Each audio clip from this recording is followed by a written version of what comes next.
चलिए next question लेते हैं। जैसे आपको मालूम है ब्लूप्रिंट के हिसाब से 5 नंबर के प्रश्न जो है वैद्युत रसायन से आएंगे। अब इन प्रश्नों को कैसे बांटा गया है, तो आ और बा में। आ है फैराडे के विद्युत अपघटन का प्रथम नियम लिखिए। इसी का बा हिस्सा है ZnCu कैल्विनिक सेल की क्रियाविधि का सचित्र वर्णन कीजिए। अथवा में है आ ओम का नियम लिखिए और बाहर में है मानक हाइड्रोजन इलेक्ट्रोड की क्रियाविधि का सचित्र वर्णन कीजिए। तो आइए देखें इन सभी का आंसर किस प्रकार हमें लिखना है। तो चलिए उत्तर देखते हैं। फैराडे का प्रथम नियम। फैराडे के नियम जो कहते हैं वो इस बात पे है कि इलेक्ट्रोड पर जब हम वहां विद्युत धारा प्रवाहित करते हैं तो कितने वहां पदार्थ की मात्रा एकत्रित होती है। चलिए देखें, विद्युत अपघटन से किसी इलेक्ट्रोड पर मुक्त होने वाले पदार्थ की मात्रा, ये मुख्य बिंदु है फैराडे के अपघटन नियम का। तो पदार्थ की जो मात्रा है वो कितनी वहां पे एकत्रित हो रही है वो निर्भर करती है विद्युत धारा की मात्रा पर। ये दोनों पॉइंट आपके इस परिभाषा में आने चाहिए। तो उसकी मात्रा की क्या होगी, है समानुपाती। मान लीजिए कि आप आई एम्पियर की विद्युत धारा वहां दे रहे हैं कुछ सेकंड के लिए, तो वो सेकंड हम ले लेते हैं टी सेकंड के लिए प्रवाहित कर रहे हैं। जब हमने आई एम्पियर की विद्युत धारा टी सेकंड के लिए प्रवाहित किया तो W ग्राम पदार्थ वहां इलेक्ट्रोड पर मुक्त हो रहा है। इसे हम गणितीय रूप में क्या लिखेंगे, W is equal to Q। Q क्या हुआ, तो Q जो है I इंटू टी होता है। क्लियर। अब इनका मान रख दिए तो W directly proportional to I into T, जिसे हम डायरेक्टली प्रोपोर्शनल साइन को इक्वल टू करने के लिए एक स्थिरांक लेंगे, वो हो जाएगा Z। तो फाइनली आपको मिलेगा W is equal to ZIT, जहां Z विद्युत रासायनिक तुल्यांक है। तो ये आपका इसका पहला हिस्सा हुआ आ का आंसर। तो आप ध्यान रखेंगे पहले परिभाषा लिखनी है फिर उसका गणितीय रूप आपको जरूर लिखना है। अब आइए बा में। बा कहता है कि आपको डेनियल सेल या गैल्वेनिक सेल के बारे में बताना है। तो चलिए देखें। तो चलिए डेनियल सेल या गैल्वेनिक सेल, इस सेल का वर्णन करने के लिए सबसे सरल तरीका जो होगा कि पहले आप इसका चित्र बना लें। चित्र बनाने के साथ साथ आप एक और बातें याद रखेंगे, मैंने यहां लिख दिया है। लेफ्ट साइड ऑक्सीडेशन होगा, वो एनोड होगा और एनोड यहाँ पे नेगेटिव टर्मिनल होगा। तो देखिए आप एक बीकर लेंगे, बीकर में जिंक की छड़ लेंगे, जिंक सल्फेट का 1 मोलर सांद्रता का विलयन लेंगे और दूसरी बीकर में आप कॉपर की छड़ लेंगे, कॉपर का भी 1 मोलर सांद्रता का कॉपर सल्फेट सोल्यूशन लेंगे। ये कॉपर सल्फेट सोल्यूशन में जिंक की रॉड डीप रहेगी, जिंक सल्फेट सोल्यूशन में कॉपर की रॉड, जिंक की रॉड ही डीप रहेगी। अब इन दोनों अर्ध सेल को आप लवण सेतु के माध्यम से, ये जो यू आकार की आपको ट्यूब दिख रही है यही आपका लवण सेतु है, इसके माध्यम से दोनों सेल को जोड़ लेंगे। इसके अंदर पोटेशियम नाइट्रेट या NaCl का सांद्र विलयन रहेगा। अब जो आपकी जिंक की रॉड है इसे आप अमीटर से जोड़ देंगे तार के माध्यम से और ये कॉपर की रॉड तक जाएगा। तो इस प्रकार जब आप इसका चित्र बना लेंगे तो आपको आसानी होगी इसका वर्णन करने में। इन्हीं बातों को हमने यहाँ लिखा हुआ है। इस सेल में जिंक की छड़ को जिंक सल्फेट के विलयन में डुबा दिया गया है और कॉपर की छड़ को कॉपर सल्फेट विलयन में डुबा दिया गया है। दोनों विलयन को पोटेशियम नाइट्रेट के लवण सेतु द्वारा जोड़ा गया है।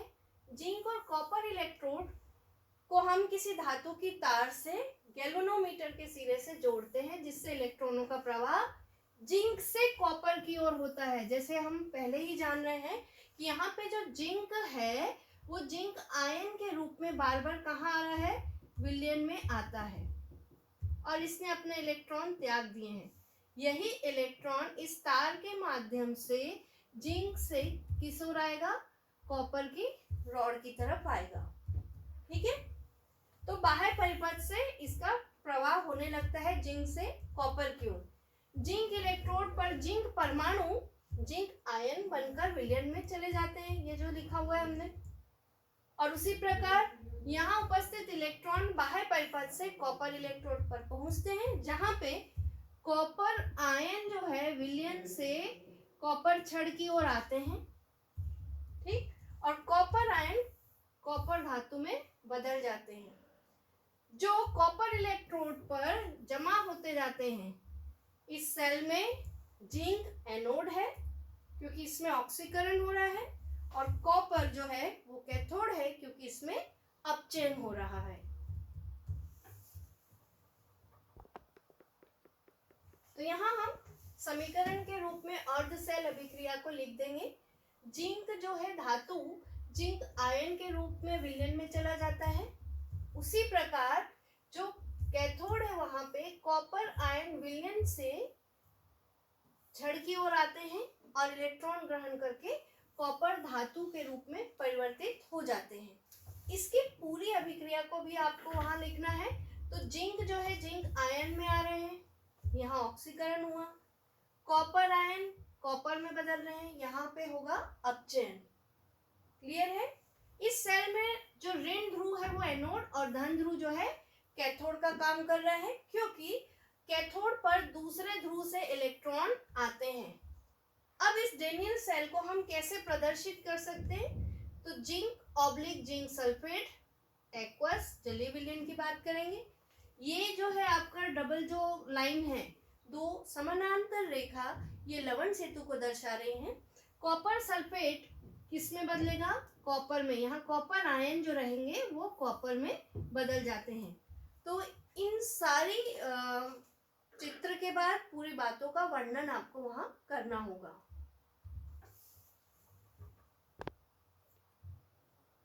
अथवा के बाद के प्रश्न को देखें। अथवा में दो प्रश्न है।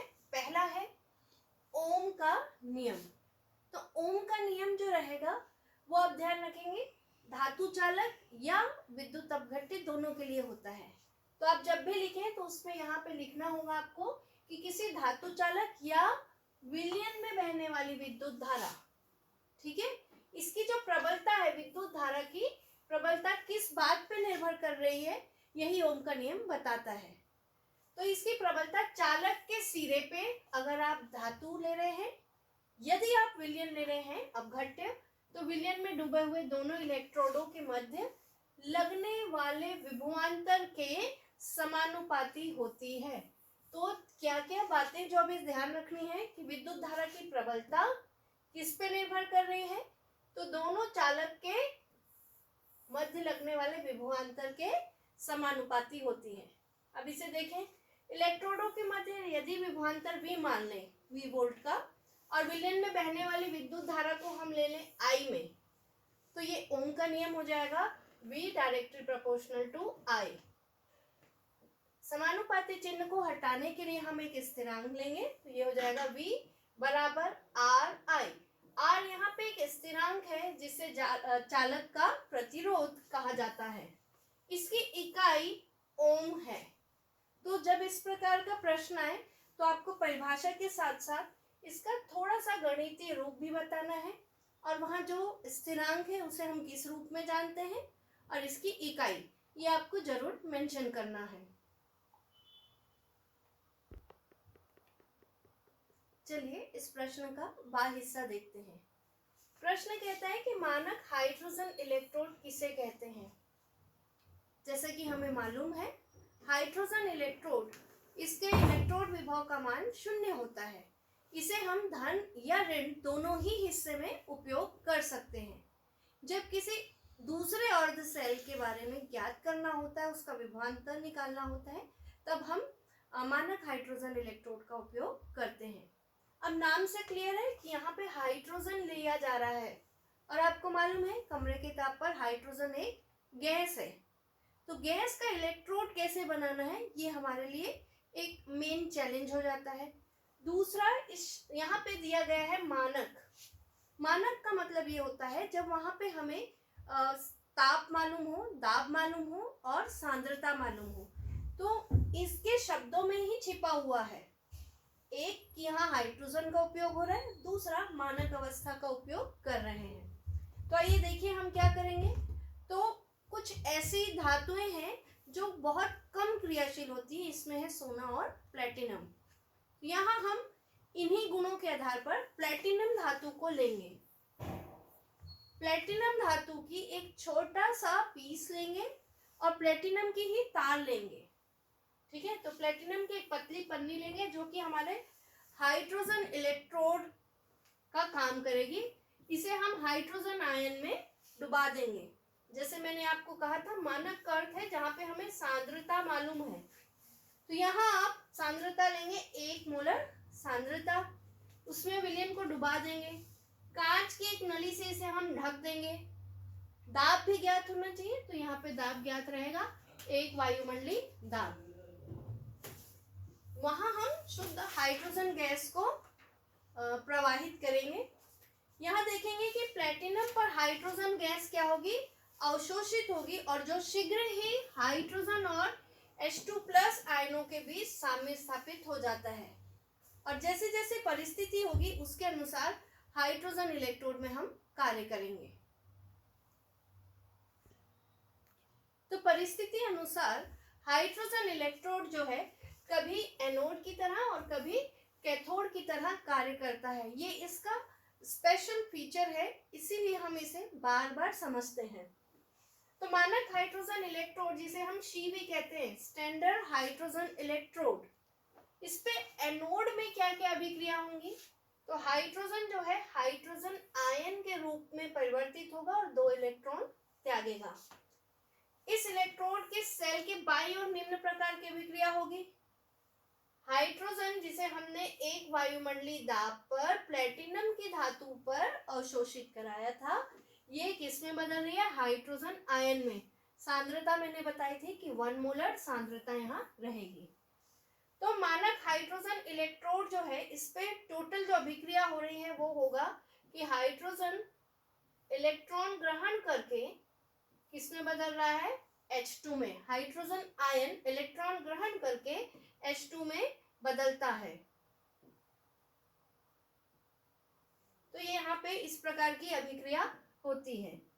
अब आइए, अगर ये दाईं ओर है तब क्या होगा। तो हाइड्रोजन आयन जो कि 1 मोलर सांद्रता वाला विलयन है, ये हाइड्रोजन गैस में परिवर्तित होगा, 1 वायुमंडलीय दाब पर प्लेटिनम के ऊपर अवशोषित होगा। इस इलेक्ट्रोड का मानक इलेक्ट्रोड विभव स्वेच्छा से क्या होगा, 0 होगा, जिसको हमने पहले ही बताया था कि इनका जो इलेक्ट्रोड होता है, इलेक्ट्रोड विभव, ये 0 होता है और इसी कारण से ये सभी प्रकार की अभिक्रियाओं में उपयोग।